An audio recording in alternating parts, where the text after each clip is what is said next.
Perfect. Thank you so much, Remy, for introducing me. I'm Wojciech Różowski, and I work as a research software engineer and lead FRO. I've joined full-time in September.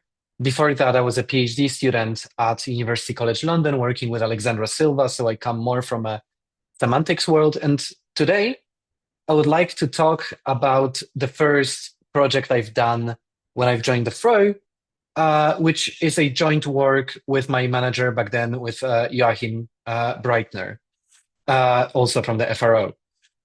So this talk will essentially be about having coinduction in Lean or some limited form of coinduction without any need to extend the kernel in a way that is somewhat simple to encode but useful enough to enable use cases that may appear in some verification use cases. So I do not assume you've seen coinduction before. It's also to motivate why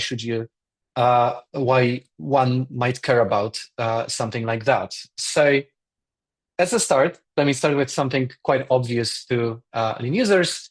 So before I'll talk about coinductive predicates, let me just revisit inductive predicates. So let's look at the example of the predicate that says if a number is even. We can characterize it. So it's a map from natural numbers to, in case of Lean, to prop, but it's a set of natural numbers that takes, you take a natural number and you say whether it's even or not. And it's defined, you can characterize it using the following two rules. We have an axiom, which has no premises, but not in a sense of an axiom of Lean, but we have a rule with no premises that says, well, number 0 is even.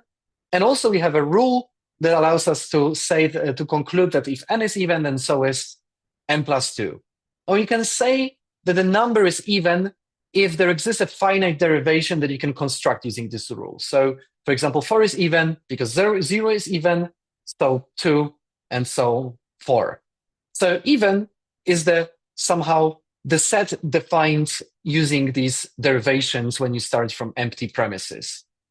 And it's not only a set that is constructed with these, but it has one extra special property, namely, it is a least such set. And to explain it a bit more, let's just phrase it as an inductive type in Lean. So you can write this inductive predicate using inductive keyword, where you have two constructors, the base case and the step.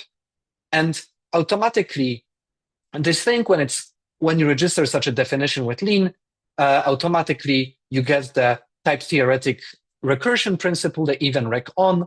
But from this, you can instantiate this to obtain this thing you'll definitely see in mathematics quite often, that if you have some other predicate A, so some map from nat to prop, such that it's closed under these rules. So A of 0 holds, and if A of n holds, then so is A of n plus 2.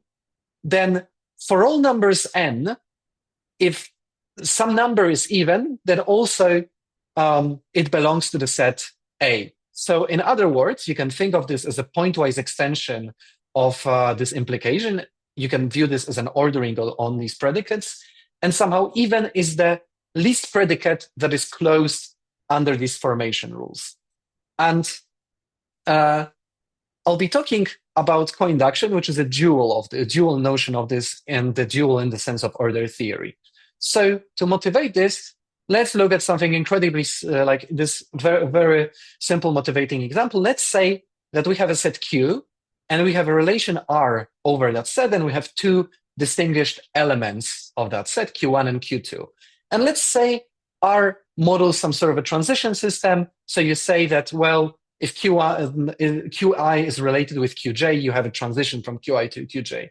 And let's say we're trying to characterize the notion of having infinite sequences. And what I mean is, for example, we have an infinite sequence Q1, Q2, Q1, Q2, and so on, that's starting at Q1, and vice versa if you start from Q2. Quite importantly, every reflexive relation will have infinite paths just going through itself. And you can characterize this coinductively, and like the intuitive notion is that, well, infinite sequence is a sequence where you can make a step into an infinite sequence. So if there is an infinite sequence starting at B, and you can make a transition from A to B, then surely must be an infinite sequence starting at A. And if you took an inductive interpretation of this, for example, this would give you a trivial predicate. Namely, you have no base case, it would just, the least set closed under this rule would be empty. However, coinductive interpretation of this is to instead take the greatest set that is consistent with that rule, and I'll make the word consistent precise in a while. So essentially, we say that if we have an infinite sequence that is starting at A, if there exists an infinite derivation that you observe using the above rules.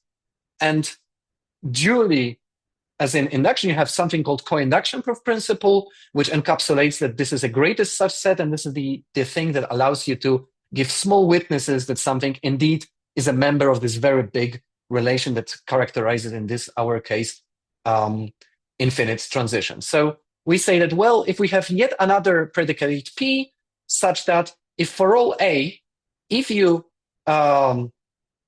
assume, if you can make a transition from A to B, and B is in that relation, then of course, if B is in P, then A is in P. So somehow that this is, you never step out of P, and this is a good witness. So if something belongs to P, it also belongs to this greatest predicate that characterizes infinite sequences. So you can give a very small proof witness.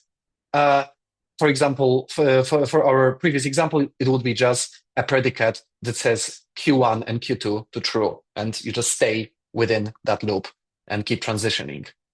So it's not some just very nice dualization of something that you might see in mathematics, but it's actually something that people do care about in computer science. So people do often characterize imported relations in computer science as coinductive predicates. So, for example, in concurrency theory, you have a notion of a bisimulation. So you compare two label transition systems, and you say that they are equivalent at every step.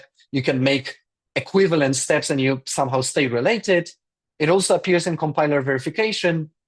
Here is an example from the paper of Xavier Leroy, where they characterize the divergence. This is this infinite sign here.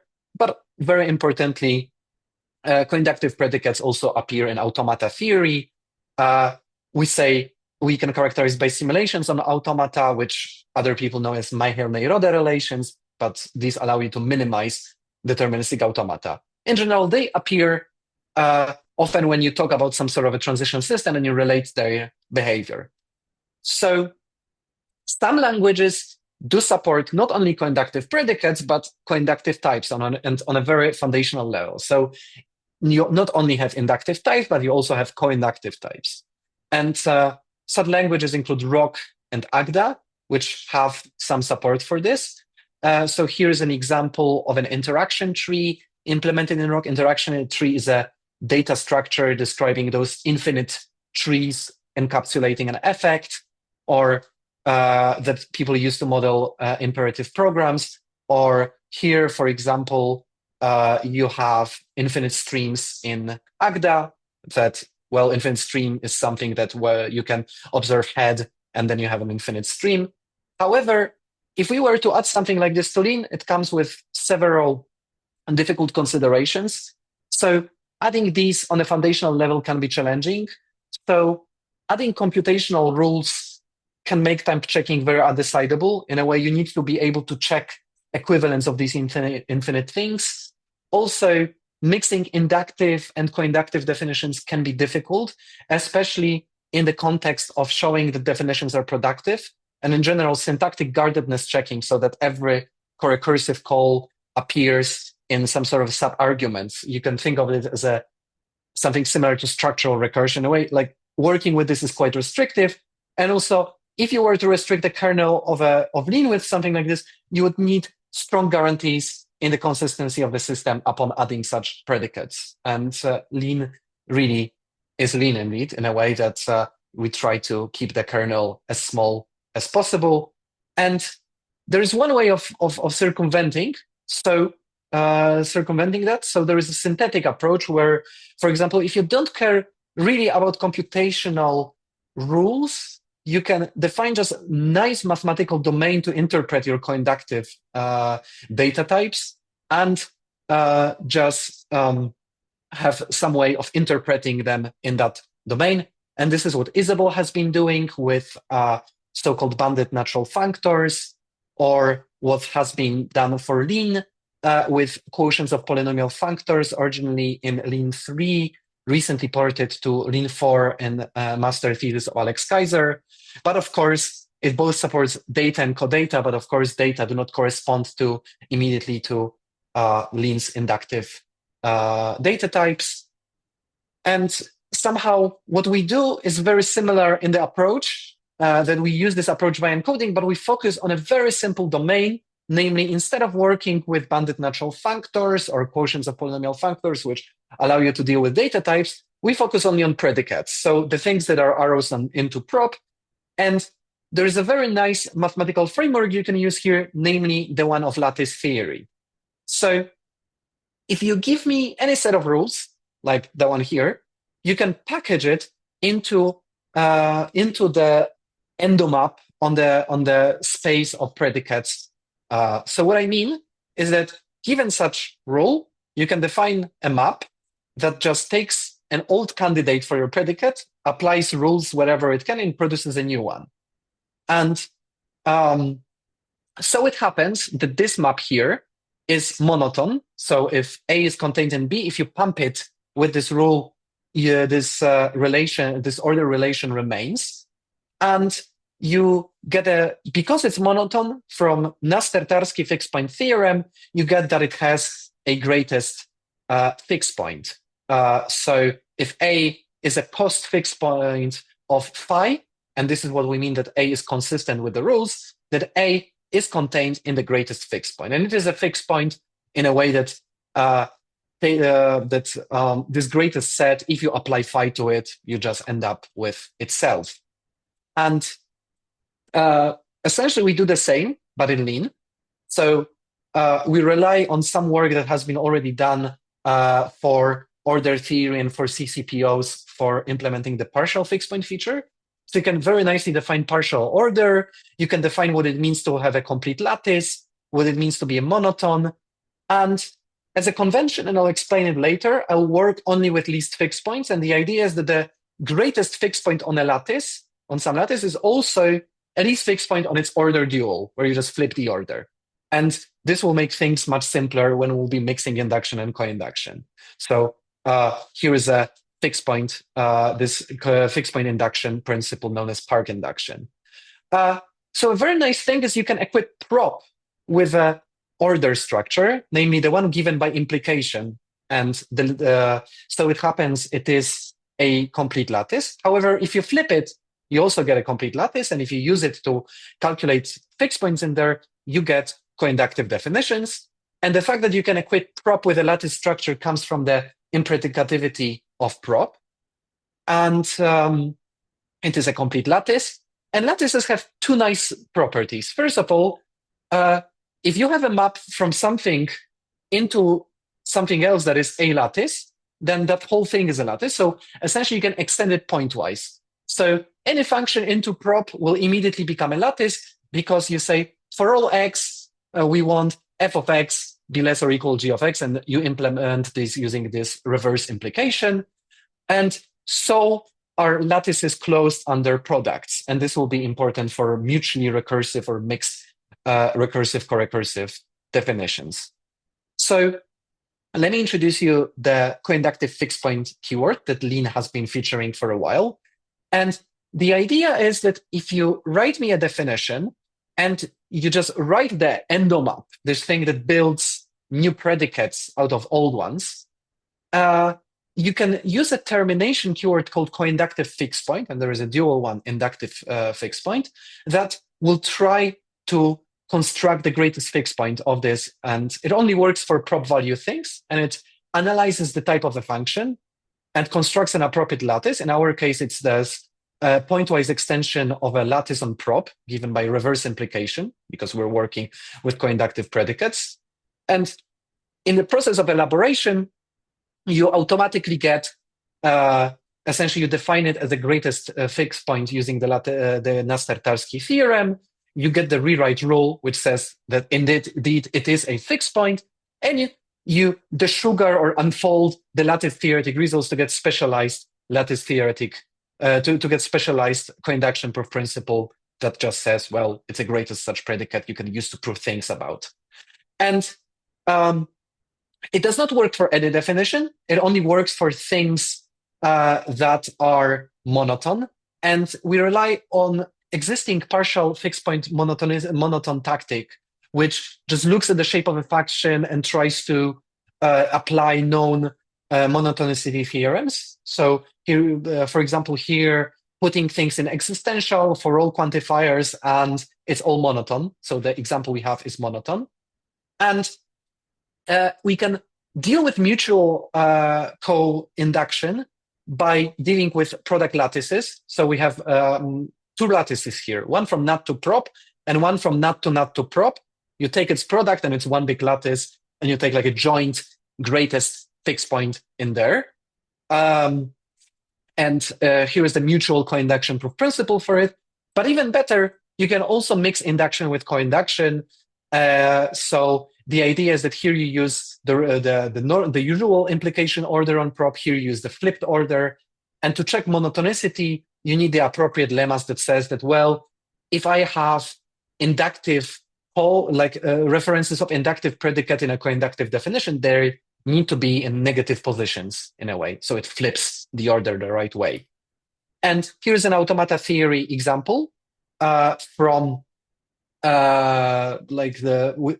which is this thing that says, okay, we define an automaton over state Q and alphabet A as a function that takes a state to a tuple that says whether the state is accepting or not, and the function that takes a letter and gives you the next state. And you say, well, two automata are language equivalent, two states of an automaton are language equivalent if they output the same thing, and for all letters in the alphabet, they remain language equivalent. And here you get automata theoretic notion of like checking with if some relation is a Myhill-Neyrode congruence. Okay, but that's not all. Besides this termination condition, termination keyword kind of support, quite recently, since September, Lean also supports rule-based syntax that essentially looks like inductive keyword. So the idea is that you can only do this for things that are arrows into prop, and use the coinductive keyword. And here is an example for our infinite sequences in a transition. So, okay, I can make a step from A to B. There is an infinite sequence starting at B. So there must be an infinite sequence starting at A. And the idea is that we elaborate it as an ordinary inductive, but just before you add it to the kernel, we modify it. And we replace all the recursive calls, namely the one here, with an extra parameter that we here call a functor call. So if R goes from A to B and B belongs to the old relation, somehow that parameter, then it is a member of this new flat inductive data type, because it's like it really does not have any recursive cases. And I'll refer to this as flat inductives. So a very nice thing is that such flat inductive can be equivalently presented as a proposition. And the idea is that such a proposition will be a disjunction of all the constructors, and each of the constructors can be seen as a big conjunction or some sort of a dependent product if you have if you have dependencies in here. So if you come from Haskell world, this might remind of some of products construction. And the idea is that things in that form, this rewriting to this equivalent form that we'll refer to as existential form, but it's just this prop-like form. There is a machinery for this in Mathlib that we upstream to the Lean core, namely make if of inductive prop. And we know that these two forms are equivalent.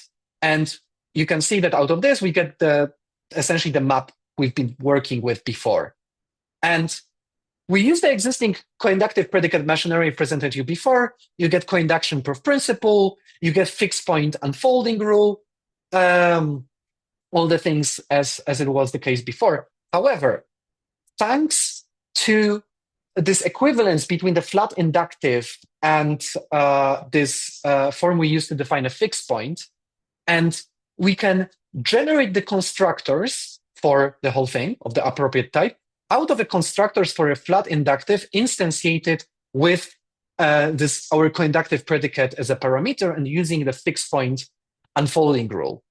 And similarly, you can use a very similar trick, and out of a cases on for this flat inductive, you can get cases on for this whole coinductive predicates, which makes it work with cases tactic. So in a way, to a user, it almost feels like if these things were supported like almost on a foundational level, you get your constructors, you get your cases on. However, all is really done via encoding.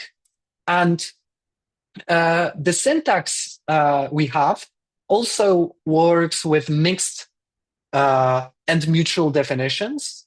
So if you have a mutual definition that mixes co-inductive and inductive keyword, we don't elaborate inductive as the usual inductive, but we do this extraction of a flat inductive, rewriting to this other form of a function on a prop, and construct the product lattice.